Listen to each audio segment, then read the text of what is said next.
versus Constantino De Leon Jr., we find out fused. Makaramdam nga si Lilet ng sobrang pagkalito kung kaya't nai-stress na nga siya sa kaso ng kanyang kapatid na si Trixie at dito kay Ino. Kung kaya't nanaisin na nga niya na umatras na lamang sa defense team nitong si Ino. Kinausap niya nga etong si Attorney Constantino, subalit hindi ito pumayag. Sinabi ni Attorney Constantino kung bakit ngayon pa siya aatras, gayong may malaki na silang katibayan. Dahil sa video nga nitong si Court ay mapapatunayan na nagsisinungaling itong si Trixie dahil hindi naman talaga siya pinilit ni Ino, dahil katunayan doon sa video ay siya pa mismo ang humila kay Ino papasok ng kwartong na iyon. Ang totoo ay naghalo na nga ang emosyon nitong si Lilet dahil nananaig sa kanya ang pagmamahal niya sa kanyang kapatid na si Trixie.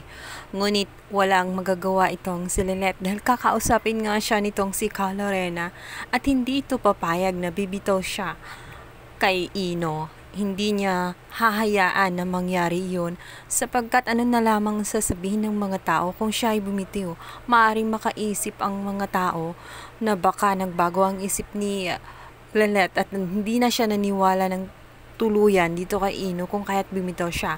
Hindi sasang-ayon si Calorena kung kaya't hindi ito papayag. Mulit-muli ay ipapaalala na naman ni Calorena ang mga bagay na nagawa niya na hindi nagawa ng kanyang mga pamilya. At dito nga'y sasabihin pa nitong si Calorena na sa tingin niya ay wala ng saysay para maawa siya sa kanyang pamilya sapagkat hindi naman sila naawa noon at hindi rin nila pinapahalagahan siya bilang isang anak kung kaya't hindi sila worth it na ipaglaban. Sobra din ang hiya ni Lilet tuwing ipinapaalala nitong si Calorena ang lahat ng bagay na itulong niya na nagawa ni Calorena subalit hindi nga nagawa ng kanyang pamilya para sa kanya. Kung kaya't walang magawa itong si Lilet kundi tapusin na lamang ang naturang kaso nitong si Ino.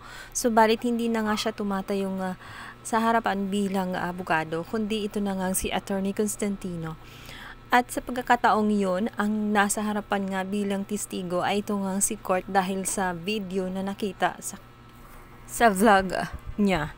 Dito nga ay pinatunayan nitong si Court na ang vlog na iyon ay nakuha mismo sa event kung saan nangyari ang krimen. Habang siya ay nagbablog, nahagip nga sa kanyang camera kung saan ipinakita din sa lahat na ito nga si Trixie ay hila-hila nga itong si Ino.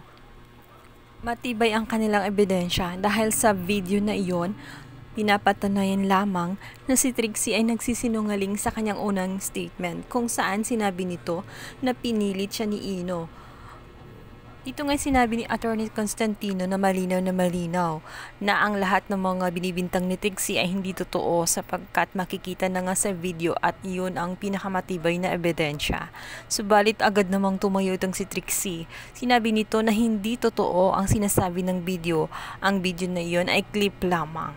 Hindi ibig sabihin na yun ang buong nangyari. Hindi umano yun ang katotohanan. Di na nga makontrol ni Trixie ang kanyang nararamdaman, naghahalo-halo na ang kanyang emosyon.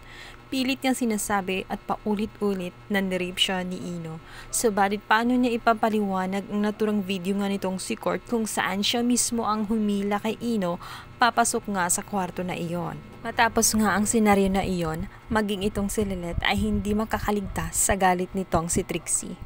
Sinabi nito na natutuwa ba daw siya sa kanyang mga pinagagawa. Hanggang sa kahuli-hulihan ba, ang kabilang panig na sila Ino ay doon pa rin ang kanyang loyalty. Walang imik si Lilet, tahimik lamang ito habang pinapalagpas lang ang mga sinasabi nitong si Trixie. Hindi niya gusto ang mga nangyayari. Gusto niyang kumawala sa defense team nitong si Ino para hindi masaktan ng tuluyan itong si Trixie. Subalit ayaw naman siyang payagan nitong si Calorena. Naiipit na rin siya sa sitwasyon, kaya naman ipinapasa Diyos na lamang niya kung ano ang maging resulta ng kaso nilang. At nang sumunod na araw, yun na nga ang pinakaantay ng lahat, ang malaman kung ano nga ang final decision ng judge at kung ano ang magiging hatol alang-alang kay Ino. At habang binabasa na nga ang naturang result ng kaso, ay taimtim silang nagdarasal. At dito nga ay tuwang-tuwa ang panig nitong si Calorena dahil sa wakas patunayan sa korte na si Ino ay inosente at si Trixie nga ay gumagawa lamang ng kwento.